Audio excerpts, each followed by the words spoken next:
and the gang's all here, and we're doing something a little bit different for At Home with the Property Twins today, and that is where we're going to be asking different preferred partners in the community to educate us a little bit more on things that is their specialty, so that we can educate ourselves and you. And so today we have Jarrod Shaw from Merge Mortgage, and he's going to talk to us everything to do about money and buying houses. Perfect. Thanks for coming, Jarrod. Yeah, thanks for having me. Excited to be here for sure. Well, we have listened to your questions. I know we have our own questions as well, so we've got them all in front of us here. So we know the Bank of Canada does announcements 8 times a year. We just had one on Wednesday. We have another one coming in March. What does this announcement mean? Yeah, for sure. So the Bank of Canada, they control the interest rate in our country. The Bank of Canada rate is what it's called.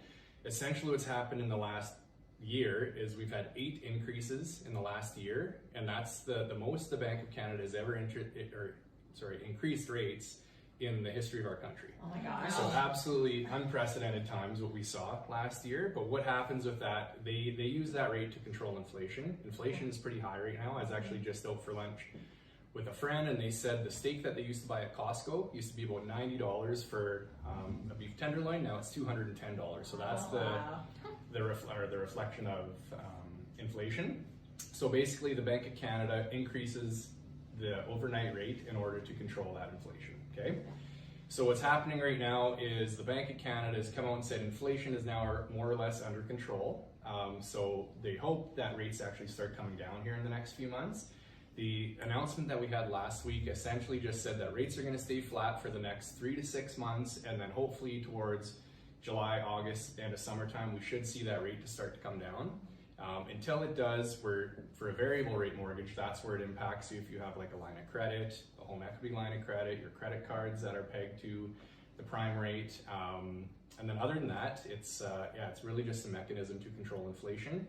And because inflation is so high right now, in real estate included, that's what they're using to control that. So hopefully we see those rates start to come down in August, September, but probably not going to see a whole lot of reduction in that. Likely no increases, which is good. Hopefully we're at the top, but we're probably not going to see any increases or any reduction in that in the next 6 to 8 months. So what did it start at, and what is it at now? It started at 2.7% was the lowest we were at. That was a year and a half ago. 2 years ago.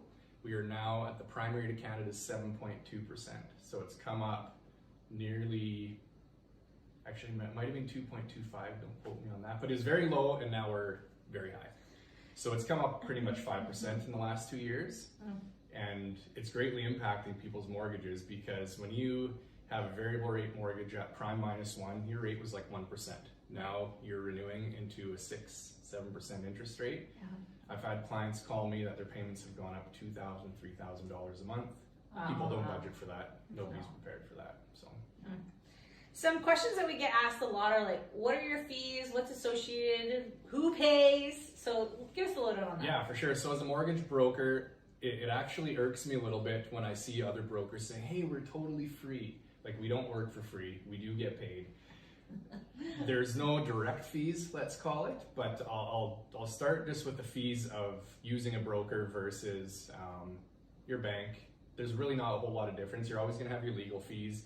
You may have an appraisal fee, which is usually in Lethbridge $300 or $400. Your legal fees are going to be $1,200 to $1,600. But that's not on top of your wage. That's on top of the whole purchase of the house. Exactly. Yes. Yeah. So to use a broker, there's really no direct fees.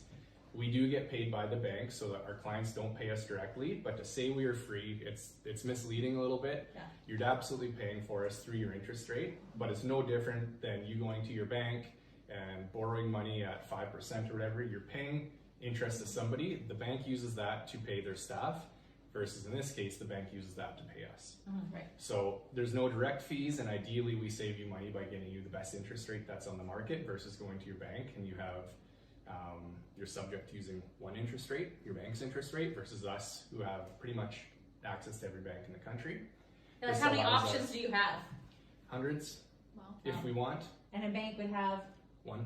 Right. Well, depending on the term. I mean, if you want a 1 year term or a 3 or a 5 year term or a variable rate, a little bit different because you do have some options. But in terms of actual banks, like we have access to over 100 banks for sure. Wow. Yeah.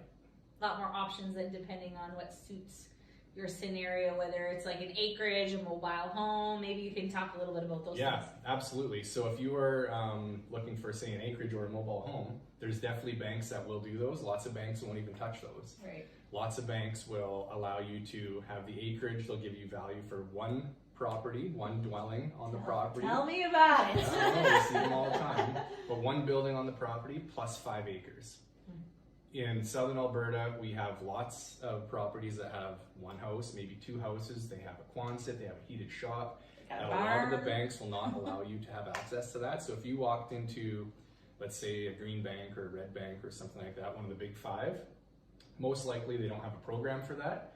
And now your client, the buyer, is going to have trouble financing that if that's their only option is going through that bank. Right. Whereas in the broker channel, we have access to credit unions, we have access to Alberta Treasury Branch, we have access to Service Credit Union. So all these niche lenders, let's call them, that will allow us to lend on 50 acres, on 120 acres, on a full quarter section if we want, as long as there's a house on the property, you can still qualify under residential financing.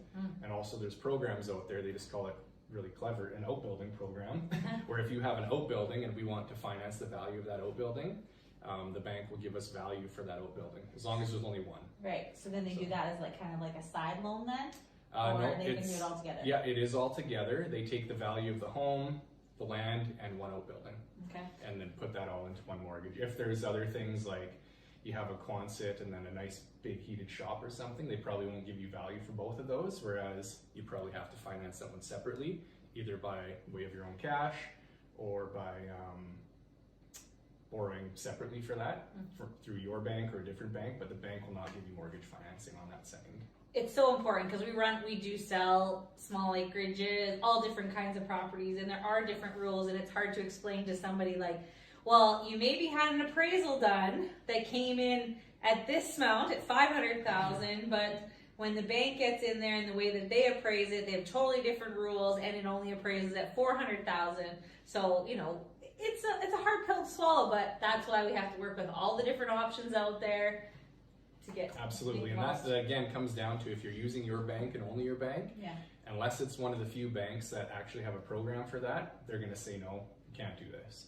So if you have access to a mortgage broker, even for questions, it just helps you understand as a buyer what your options are and what banks you can use. And usually, like those banks that I mentioned, in terms of those products, they're super competitive with rates and everything as well.